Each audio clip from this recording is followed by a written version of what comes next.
If you suddenly became rich, your lifestyle would upgrade. Your house, car, or circle might change.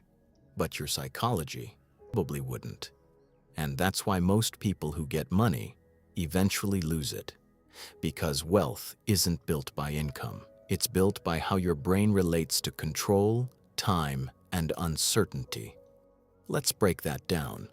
Most people think rich people want more money. They don't. They want fewer constraints. Constraints like asking for permission depending on a paycheck or being forced into decisions they don't control. Money is just the tool that removes friction. The real obsession is autonomy. And once you see that, their decisions start to make sense. Here's the part that quietly separates people. Uncertainty. Most brains interpret uncertainty as danger, unclear outcomes, delayed rewards, no guarantee. So they avoid it.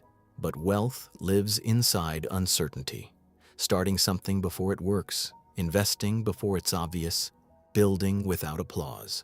Wealth-oriented minds don't feel calm here. They feel alive. Most people are taught, work harder leads to earn more. But that only scales so far. Rich people think in leverage. They ask, can this work without me? Can this compound? Can this scale while I sleep?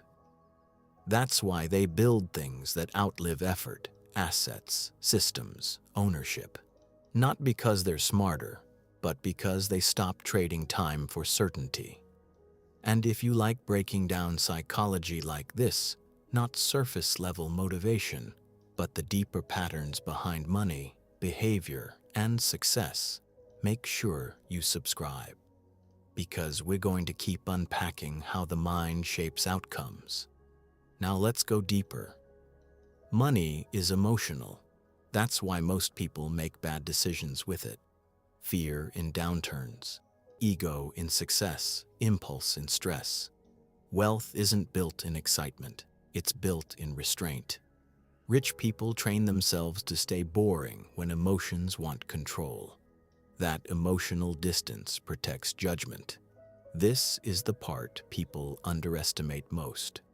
Rich people think in decades, not months, not quarters, not quick wins. They're willing to look slow early, invisible even, because they're playing for compounding. Most people want results now. Wealth rewards patience, but punishes impatience brutally. Here's the core. Rich people don't chase wealth. They adopt an identity that produces it. I build assets. I think long-term. I make decisions that compound. Then they simply act in alignment, over and over. Not dramatically, not loudly, consistently. That's how wealth actually forms. At the beginning, I said, money changes your life, but not your psychology. That's the real risk. So here's the question worth sitting with.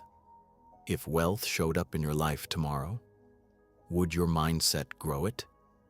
Or would it quietly erase it? Think about it and comment honestly. Money doesn't reveal who you are. It reveals what you've been practicing all along.